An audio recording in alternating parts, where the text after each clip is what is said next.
High বন্ধুরা, আজ আমি হাজির হয়েছি 2024 সালে মুক্তিপ্রাপ্ত horror slasher movie the strangers chapter 1 নিয়ে, যেখানে আমরা দেখি মায়া ও রায়ান রোড ট্রিপে বেরিয়ে অজানা এক টাউনে চলে আসে, যেখানকার মানুষজনের ব্যবহার ছিল খুবই অদ্ভুত ধরনের। তাদের গাড়িটি হঠাৎই খারাপ হয়ে যাওয়ায় সেখানে রাত কাটানো ছাড়া আর কোনো উপায় ছিল না তাদের। অনিচ্ছা সত্ত্বেও তারা টাউন থেকে দূরে নির্জন একটি কেবিন নেয় এবং রাত যত গভীর হয় তিনজন মাস্ক পরা অজানা মানুষ তাদের সাথে মৃত্যু খেলা খেলতে শুরু করে। তো চলুন ইন্ট্রোডাকশন বিস্তারিত না করে এখন সোজা চলে যাওয়া যাক মূল ভিডিওর দিকে। শুরু করার আগে হেই, আমি Moumita, welcome back to my channel.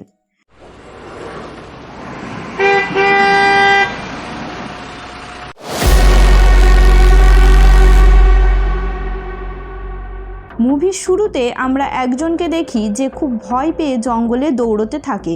হঠাৎ সে পড়ে গিয়ে পায়ে চোট পায়। তখনই তিনজন স্ট্রেঞ্জার্স মাস্ক পরে হাতে অস্ত্র নিয়ে আসে এবং তাকে মেরে ফেলে। এরপর আমরা জানতে পারি আমেরিকাতে প্রতি বছর 1.4 মিলিয়ন ভায়োলেন্ট ক্রাইম হয়, মানে প্রতি 26.3 সেকেন্ডে একটা ক্রাইম। যখন থেকে আমরা এই মুভিটি দেখছি তখন 7টা ক্রাইম হয়ে গেছে এবং এই ঘটনাটি সবথেকে ব্রুটাল ক্রাইমের মধ্যে একটি। মায়া ও তার বয়ফ্রেন্ড রায়ান রোড ট্রিপে বেরিয়েছে পোর্টল্যান্ড যাবার জন্য। সেখানে মায়ার নতুন জব জয়েনিং। অনেকক্ষণ ড্রাইভ করার ফলে তাদের খিদে পেয়ে যায়। ম্যাপে একটি ডিরেকশন দেখে তারা হাইওয়ে ছেড়ে এক লোকাল রোড ধরে। আজ রোড ট্রিপের 3য় দিন ও তাদের 5th অ্যানিভার্সারি। ড্রাইভিং করতে করতে তারা ঘনিষ্ঠ হলে একটি ট্রাক তাদের সামনে চলে আসে। অল্পের জন্যই তারা রক্ষা পায়। এখানে আমরা জানতে পারি রায়ানের অ্যাজমার সমস্যা আছে এবং সে ইনহেলার সবসময় সাথে রাখে।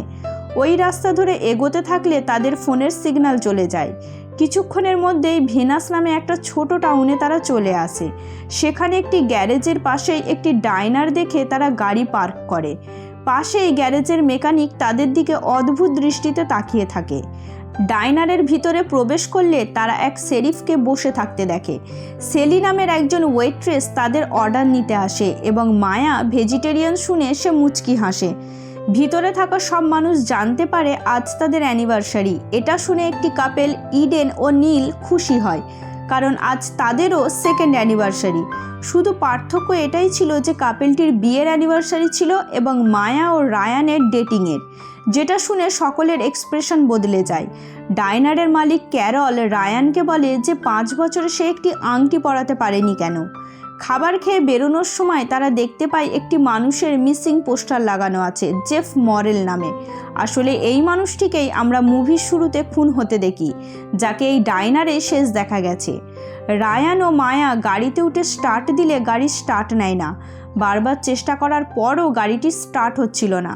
তখনই সেই গ্যারেজের মেকানিক রুডি তাদের কাছে চলে আসে, তাকে না ডাকার সত্ত্বেও। গাড়িটি চেক করে রুডি জানায় গাড়িটির অল্টারনেটর খারাপ হয়ে গেছে এবং এটি আনাতে হবে, যেটাতে সময় লাগবে। গাড়িটি সে কাল দিতে পারবে, তাই আজ রাতে তাদেরকে এখানেই কোথাও থাকতে হবে। কাছেতেই একটি ঘর আছে যেটা অনলাইনে ভাড়া করে নিতে বলে এয়ারবিএনবিতে। ঘরটির মালিক জো, সে শুধু হান্টিংয়ের সময় ঘরটিতে থাকে, বাকি সময় ভাড়া দেয়। এইসব শুনে রায়ান ক্ষেপে যায় ও বলে, তুমি আমাদের সাথে স্ক্যাম করছো। যখন আমরা এসেছিলাম তখনও তুমি তাকিয়েছিলে। এই সমস্ত কিছু তুমি করেছো। মায়া তাড়াতাড়ি রায়ানকে চুপ করিয়ে দেয় যাতে বাড়াবাড়ি না হয়ে যায়। এই সবটা দুটি ছেলে দেখছিল। তারা রায়ান ও মায়াকে চার্চ গ্যাদারিংয়ের প্যাম্পলেট দিয়ে জিজ্ঞেস করে, তুমি কি পাপী? রায়ান উত্তরে বলে, সে তো আমরা সকলেই। তারপর রায়ান ও মায়া ঘরটি বুক করে। ডাইনারের ওয়েট্রেস সেলি জানায় তার বাড়ি ওই রাস্তাতেই পড়ে। সে 10 মিনিটের মধ্যেই বেরোবে, তাই সে তাদের ওখানে ছেড়ে দিতে পারে। সেলি তাদের সেই রেন্ট করা ঘরটিতে ছেড়ে দেয়, যার বাইরে একটি মোটরসাইকেল রাখা ছিল। ঘরটি ভিতর থেকে খুবই সুন্দর, পরিষ্কার পরিচ্ছন্ন ছিল। রায়ান যখন ফ্রিজে বিয়ার রাখতে যায় বুঝতে পারে যে ফ্রিজটি খারাপ আছে। ফ্রিজের উপর একটি নোটে ঘরের মালিকের নাম্বার দেওয়া ছিল। মায়া ঘর মালিক জোকে ফোন করে বলে যে তারা তার সুন্দর প্রপার্টিটি রেন্ট নিয়েছে। ফ্রিজটি খারাপ, তাই পারলে কাউকে ঠিক করতে পাঠিয়ে দিতে। এরপর মায়া ও রায়ান এই নির্জন নিস্তব্ধ এলাকায় একে অপরের সাথে কথা বলতে বলতে একে অপরের অন্তরঙ্গ হতে শুরু করে। তখনই দরজাতে জোরে জোরে নক করার শব্দ শোনা যায়। তারা দরজা খুললে একটি টিনেজ মেয়ে জিজ্ঞেস করে, ক্যামেরা আছে কি? রায়ান না বলায় মেয়েটি কিছুক্ষণ সেখানে চুপ করে দাঁড়িয়ে চলে যায়। অন্ধকারে মেয়েটির মুখ দেখা যায়নি। রায়ান দরজার বাইরের লাইটটি ঠিক করে দেয়। তখনও সে মেয়েটি দূর থেকে তাদের দিকে তাকিয়ে থাকে ও চোখের পলকেই গায়েব হয়ে যায়। এরপরে রায়ান বুঝতে পারে ইনহেলার গাড়িতেই পড়ে আছে। রায়ান মায়াকে বলে বাইরে যে মোটরসাইকেলটি আছে সেটি চড়েই সে টাউনে গিয়ে ইনহেলারটি আনতে যাবে। মায়া জানায় তার খিদেও পেয়েছে, তাই কিছু খাবার নিয়ে আসতে। রায়ান যাবার পর মায়া তার বোন ডেবির সাথে ফোনে কথা বলতে থাকে। তখনই দরজাতে নকের শব্দ পাওয়া যায়। মায়া ভাবে রায়ান ফিরে এসেছে, কিন্তু সেটি রায়ান ছিল না। সেই মেয়েটি আবার এসেছে এবং সে পুনরায় প্রশ্ন করে ট্যামারা এখানে আছে কি? মায়া দরজা খোলে না, বরং ছিটকিনি আটকে দেয়।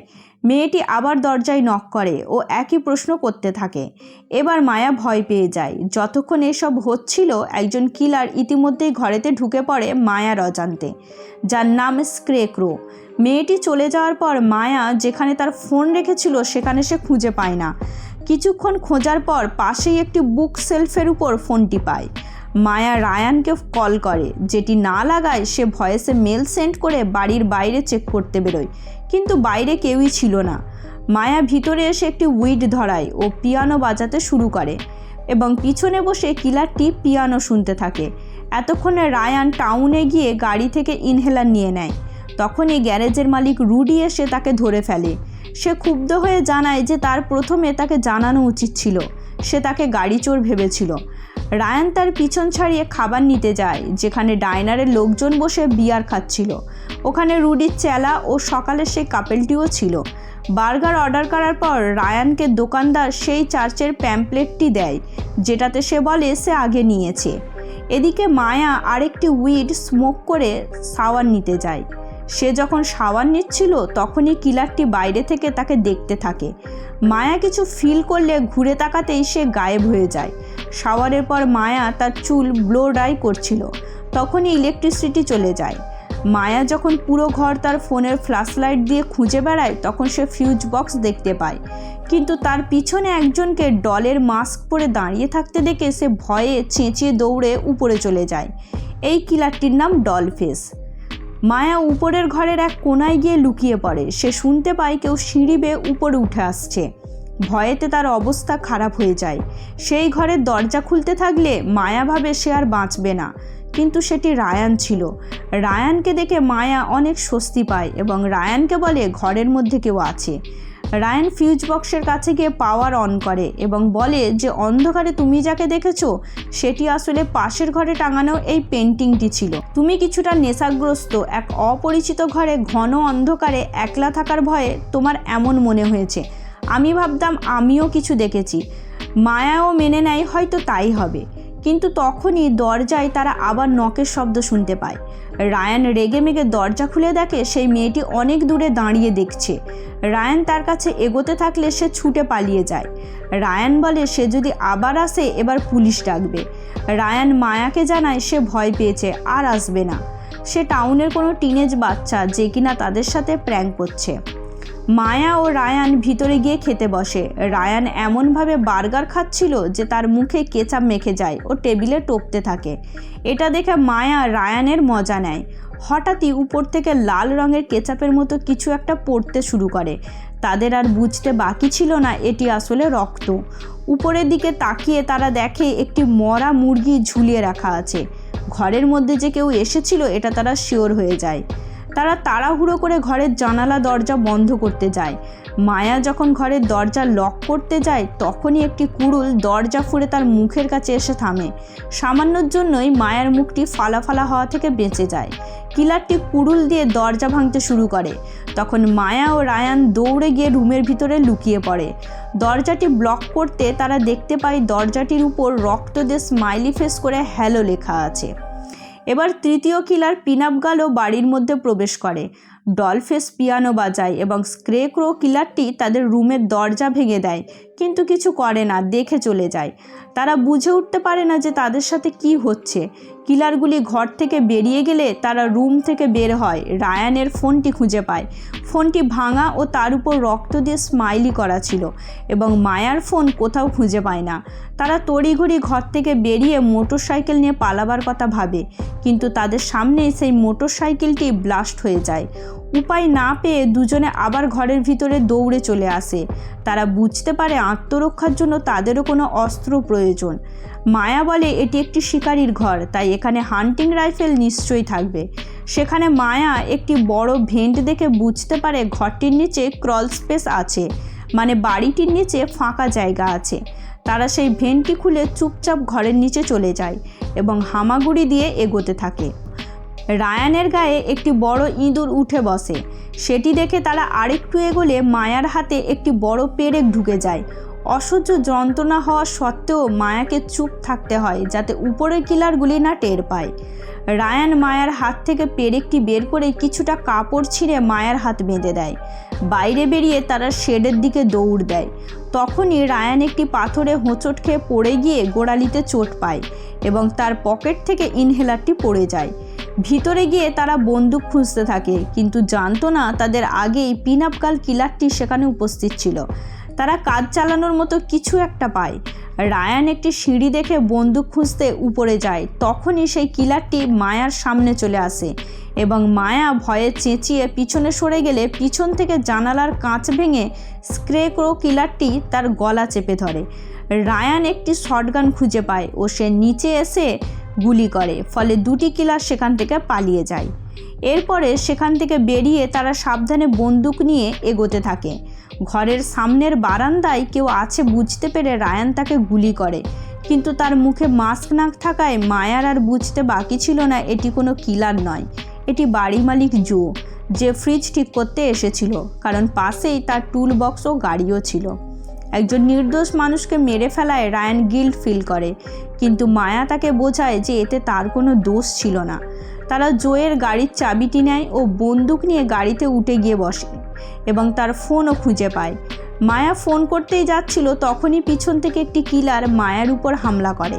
তাদের দুদিকেই দুটি কিলার দেখে রায়ান তাড়াতাড়ি গাড়ি স্টার্ট করে পালাতে যায়, কিন্তু তখনই স্ক্রেকো পাশ থেকে এসে ট্রাক নিয়ে ধাক্কা মারে এবং ক্রমাগত সে গাড়িতে ধাক্কা মারতে থাকে ও তাদের গাড়িটিকে গাছের সঙ্গে সেঁটে দেয়।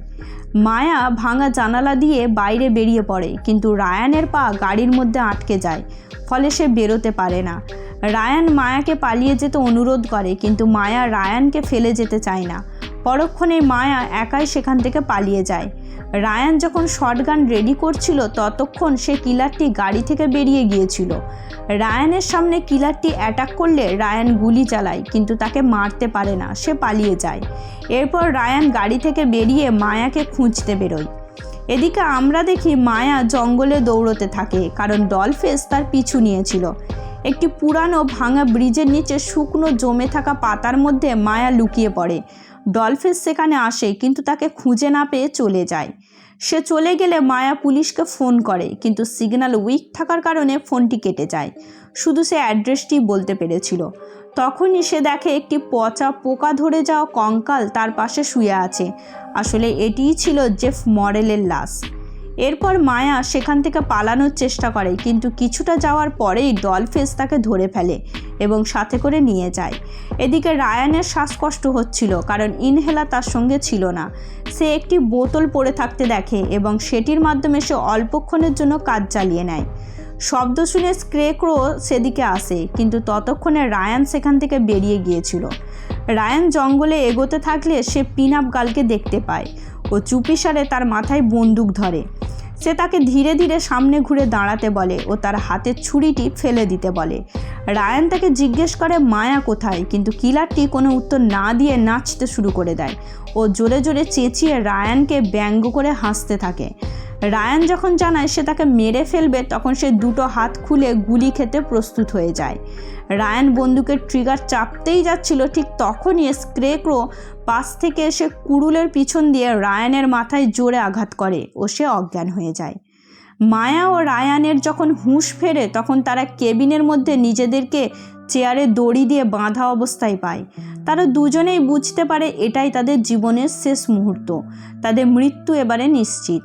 তারা একে অপরে ইমোশনাল হয়ে কেঁদে ফেলে। এই অন্তিম পর্যায়ে রায়ান মায়াকে বিয়ের জন্য প্রপোজ করে এবং মায়া হ্যাঁ বলে ও পরস্পরকে ভালোবাসার কথা জানায়। তখনই পিন আপ গার্ল একটি ছুরি নিয়ে রায়ানের বুকে গেঁথে দেয় ও স্ক্রেক্রো লাথি মেরে তার চেয়ারটি ফেলে দেয়। রায়ানের মুখ থেকে রক্ত বেরিয়ে আসে, যার ফলে সে শ্বাসরুদ্ধ হয়ে মারা যায়। মায়া কাঁদতে কাঁদতে জিজ্ঞেস করে তারা কি চায়, তাদের সাথে কেন তারা এরকম করছে। তখন পিনাপ গার্ল উত্তর দেয়, কারণ তুমি এখানে। এরপর স্ক্রেক্রো মায়ার পেটে ছুরি মারে ও লাথি মেরে তার চেয়ারটি রায়ানের পাশে ফেলে দেয়। তখনই দূরে পুলিশের সাইরেন শোনা যায়। পুলিশ আসার আগেই কিলার তিনটি সেখান থেকে বেরিয়ে ট্রাক নিয়ে পালিয়ে যায়, কিন্তু আশ্চর্যজনকভাবে মায়া বেঁচে যায়। মুভির শেষ দৃশ্যে মায়াকে হসপিটালের বেডে চিকিৎসাধীন অবস্থায় শুয়ে থাকতে দেখা যায় এবং মায়া যখন বেড থেকে ওঠে তখন আমরা দেখি তার পাশেতে স্ক্রেক্রো কিলারটি শুয়ে আছে। এখানেই মুভিটি শেষ হয়ে যায়।